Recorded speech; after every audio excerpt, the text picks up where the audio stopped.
Je mets 130 000 $ là-bas sur le projet. On va rouler pendant 15 ans, j'aurai pas trop besoin de m'en occuper, puis dans 15 ans, ça va valoir 700 000 $.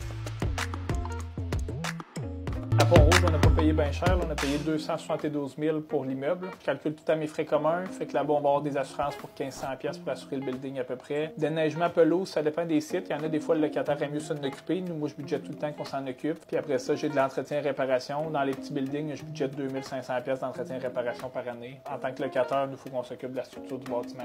Donc, on a des frais de gestion de 15 %. Puis après ça, on a les taxes municipales, les taxes scolaires. Pour le locataire, ça va coûter 10 $ au pied carré pour ses frais communs. Parce que c'est un building de 1055 pieds carrés, il y a un sous-sol, mais je compte pas le sous-sol. Là, on a les rendements. Nous, pour louer le building là-bas, pour qu'on ait un rendement intéressant, il faut louer ça à 40 $ du pied, qui est quand même cher, 40 $ au pied, mais quand tu es freestanding comme ça a du sens. Puis nous, notre Salvatore, il faut qu'il paye des loyers qui partent de 30 000 par année jusqu'à 145 000 par année, 150 000 par année. Fait que quand le spot est bon, on est capable de payer. On vise un loyer moyen d'à peu près une cinquantaine de mille. Fait qu'on est en plein dedans. On a un freestanding qu'on sait qu'il va vendre en malade à Pont-Rouge. Fait que ça va balancer super bien. Avec les frais communs, ça va faire un loyer de 52 000, qui est super correct pour notre concept. Et après ça, j'ai mon paiement capital de 311 500 $ sur 15 ans qui me fait des paiements capital de 20 000 $. J'ai mon intérêt qui est 245 000 pendant 15 ans.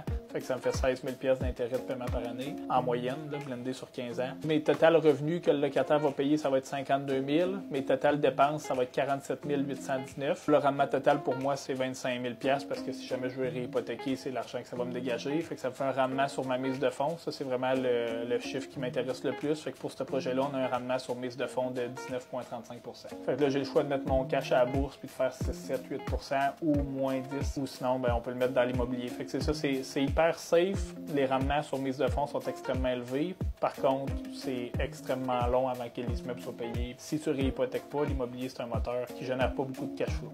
Il n'y a rien de plus payant que d'ouvrir un salon. Okay. Si vous avez des trucs à vendre dans votre coin, achetez-les, rénovez-les, faites-vous un plan, puis appelez-nous pour nous les louer. Puis on va les louer. Puis écrit, vous allez avoir un bon locataire. On n'a pas fermé un restaurant, ça fait 18-19 ans. Puis ton immeuble est tout payé sur 15 ans. Fait que si la tendance se maintient, tu nous donnes les clés, puis tu n'entends plus parler, puis à la fin, tu as un immeuble payé. C'est bon, ça?